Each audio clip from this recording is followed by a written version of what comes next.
చేపలైతే కడగడం అయిపోయింది. ఇంకా వీటిని కూరకైతే ప్రిపేర్ చేస్తున్నాను. చేపల కూరకి ఎప్పుడైనా సరే ఇలా వెడల్పుగున్న గిన్నె అయితేనే ముక్క మీద ముక్క పడకుండా బాగుంటుందన్నమాట.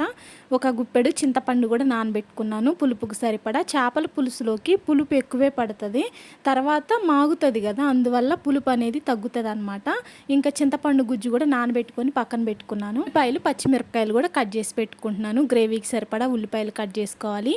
ఒక 4-5 పచ్చిమిరపకాయలు కట్ చేసుకున్నాను. కట్ చేసుకున్న ఉల్లిపాయ ముక్కల్ని చేపల ముక్కల్లో వేసుకొని కలుపుకుంటున్నాను అనమాట. కూరకు సరిపడా ఉప్పు కూడా ఇప్పుడే యాడ్ చేసుకుంటున్నాను, మళ్ళీ ఉప్పు వేయడానికి కుదరదు.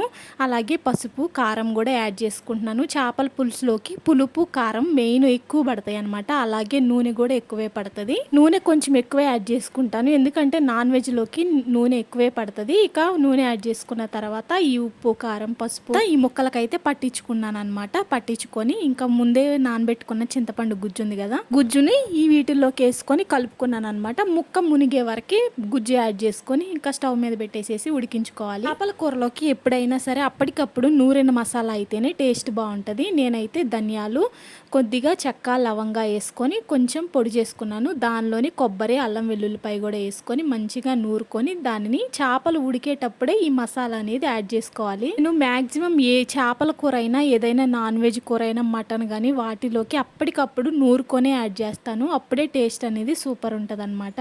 ఈ మసాలా వేసుకొని ఉడికించుకున్న తర్వాత ఒక 5-10 నిమిషాల్లో దింపుతాం అనగా కొత్తిమీర అలాగే పచ్చి కరివేపాకు యాడ్ చేసుకొని ఇంకొక 5 నిమిషాలు ఉడకడానికి పెట్టేయాలి. ఇక మూత తీసి చూస్తే చూసారా ఉడకడానికి ఎంత బాగుందో, పర్ఫెక్ట్గా ఉడికిపోయిందనమాట చేపల కూర. నాకేమో దగ్గరగా ఇష్టము, మా ఆయనకేమో కొద్దిగా పులుసు పులుసుగానే ఉండాలి. కొంచెం పులుసుగా ఉన్నప్పుడే దింపేసాను, ఎందుకంటే ఆరిపోయిన తర్వాత పులుసు అనేది దగ్గర పడుతుంది. ఇంకా కూర ఆరిపోయిన తర్వాత ఇది మధ్యాహ్నం తింటున్నాను అనమాట. వేడి వేడి అన్నంలో ఇలా పచ్చి చేపల కూర వేసుకొని తింటే సూపర్ ఉంది. పులుపు కారం ఉప్పు కరెక్ట్గా సరిపోయినాయి అనమాట, మంచిగా బ్యాలెన్స్ అయినాయి. ముక్క కూడా ఫ్రెష్ చేప కదా, టేస్ట్ మాత్రం చాలా బాగుంది. అమ్మయ్య అనుకున్నదైతే సాధించాను. చేపల కూర వండేసాను, తింటం కూడా అయిపోయింది. మీరైతే సబ్స్క్రైబ్ చేసుకోండి. ఉంటా మరి.